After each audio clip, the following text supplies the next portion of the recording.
Hey everyone, welcome back to the channel.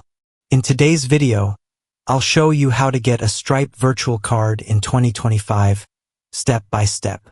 Whether you're managing online payments, team expenses, or business purchases, I'll guide you through the full setup so you can start using your virtual card right away. Let's jump in. First is open your Stripe account. Once you are in the dashboard in the search bar, search the issuing. In the issuing, click the cardholders, click Create Cardholder, fill up some information needed and click Create Cardholder. Go back to the issuing and click Card. It's same in the cardholder, but now click the virtual. And that's it. You've just learned how to get your Stripe virtual card easily in 2025. If this video helped you out, don't forget to hit like, subscribe, and turn on the notification bell for more Stripe and online payment tutorials. Thanks for watching, and see you in the next one.